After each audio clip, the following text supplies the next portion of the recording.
So to continue is machine translation. Then, like we said, we're going to train an RNN on English text. And then the question is, we don't want to just, generate any random target language sentence. We want to generate a target language sentence that corresponds to the source language sentence. So then the easiest way would be to use two RNNs, one for the source and one for the target. We run the source RNN over the source sentence, and then use the final hidden state from the source RNN as the initial hidden state for the target RNN. This way, each target word is implicitly conditioned on both the entire source sentence in addition to the previous target words. This neural network architecture is called a basic sequence-to-sequence model. It looks like this. So you can see that the network on the left corresponds to the source RNN. So the input is the man is tall. And then we take the final output from that first RNN, and this becomes our initial input to the target RNN along with the very first word. And so each block here represents one LSTM time step. Okay, so they're just not showing the embedding and output layers, but you can fill in the gap. So sequence-to-sequence models like this are mostly used for machine translation, but they can also be used for different tasks. Like, for example, you can imagine that we replace this entire source RNN with a convolution neural network and then feed the representation of an image and ask the target RNN to generate a caption for that image, or maybe to summarize the content of the image. Again, it will be trained on the number of images along with their caption or summary, and then when you feed it a new image, it can generate a new caption for you for that image.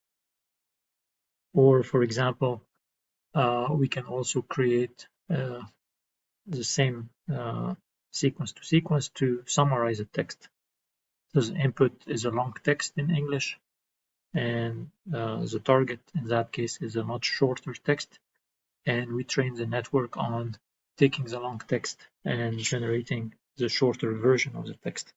So that's also another possible application for sequence-to-sequence model. So basic sequence-to-sequence models were a significant breakthrough in NLP and machine translation. Okay, they led to, when they were tested first, they led to 60% error reduction over the previous machine translation models. However, the model had three clear weaknesses. So the first weakness was nearby context bias. Whatever RNNs want to remember about the past, as we saw, they have to fit it in their hidden state, right? The Z layers. For example, let's say an RNN is processing word number 57 in a 70-word sequence. The hidden state will likely contain more information about the word at time step 56 than the word at time step 5. Okay, because each time the hidden vector is updated, it has to replace some amount of existing information with the new information. This behavior is part of the intentional design of the model and typically makes sense for NLP, since in a nearby context is typically more important for understanding what a word means than a word far away. However, faraway context can be crucial as well and can get lost in an RNN model. Even RNNs with gates or LSTMs have difficulty remembering as well. So that's the first weakness of these sequence-to-sequence models. The second weakness is the fixed context size limits. So in an RNN translation model, the entire source sentence is compressed into a single fixed dimensional hidden state vector, right? Because that's essentially the vector we are getting at the end of the source RNN here. So the entire sentence is compressed into one vector. An LSTM used in, typically has 1024 dimensions. And if we have to represent, say, a 64-word sentence in a 1024 dimension vector, this only gives us 16 elements in that vector per word, which could be insufficient for complex sentences. Now, if we increase the hidden state vector, to maybe 2048, for example, this can slow down the training and, of course, lead to overfitting. It's not going to generalize very well to new sentences. So we have to find a way to do that without increasing the size of the hidden layer. Another weakness is slower sequential processing. So as you know that neural networks became the most powerful machine learning approach because of our ability to use parallel processing, especially on GPUs, to maximize the efficiency in matrix arithmetic, which is, of course, the foundation of backpropagation and so on. Now, the problem with RNNs is that they don't allow us to do that because we have to process the words one after the other. So we can't really use any parallelism in this case. Okay, so we have to find a way to also modify this architecture to allow us to maximize the use of our hardware. So all of these led to the next development, which is attention. So the idea is, what if the target RNN were conditioned on all of the hidden vectors from the source RNN rather than just the last one?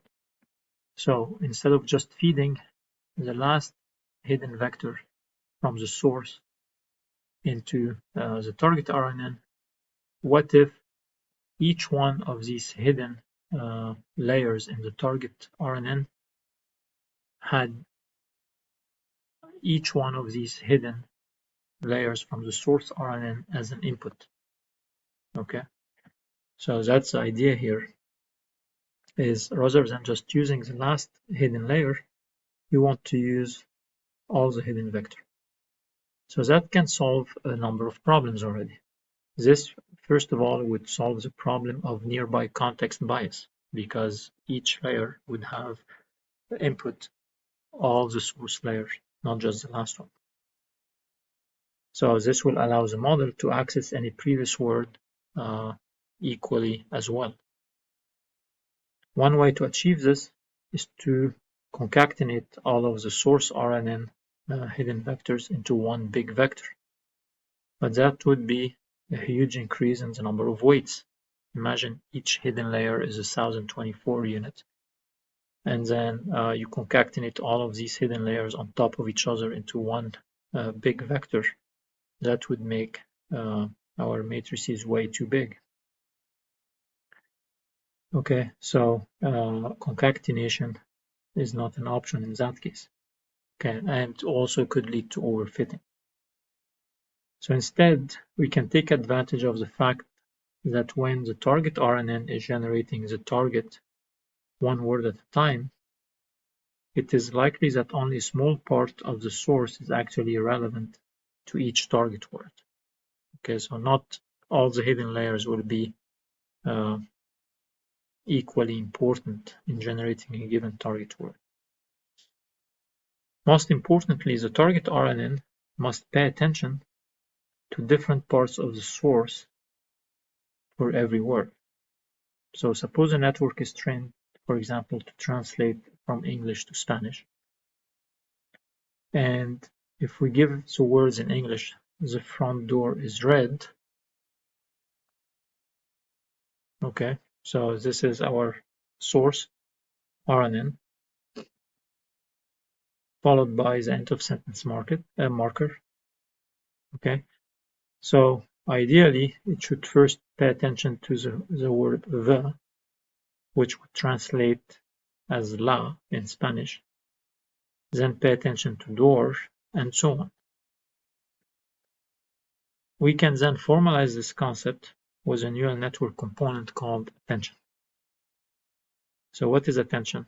Attention is a component that can be used to create context-based summarization of the source sentence into a fixed dimensional representation.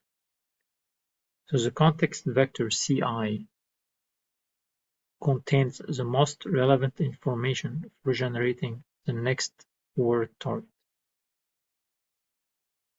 and will be used as an additional input to the target RNN. So the context Ci is a vector that essentially reflects all the hidden layers in the source network. Okay, so sequence-to-sequence model that uses attention is called attention sequence-to-sequence model. So the first equation here shows you the standard RNN. No, this is the attention RNN, because as you can see, the RNN is conditioned on the previous hidden input, hi minus 1, and the word at xi, and the attention vector ci. Okay, so xi, ci is the concatenation of the input and context vector, essentially. Now, that context vector ci itself is defined as the summation of the product of that matrix aij by sj. Okay, and in this case, the value of rij is therefore what we call the raw attention score. So how important is that specific source layer sj, rij, and then the matrix aij essentially gives you, for each target word j, the importance of each source word I, essentially. Okay, so aij then is a softmax probability, so each row has to sum to 1, right? Because this is essentially, it reflects the relative importance of each source word, or the hidden state from after each source word into specific target word.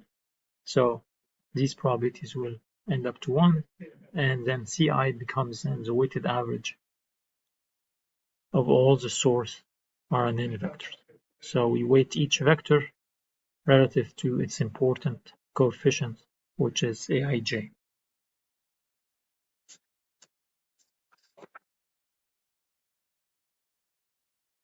So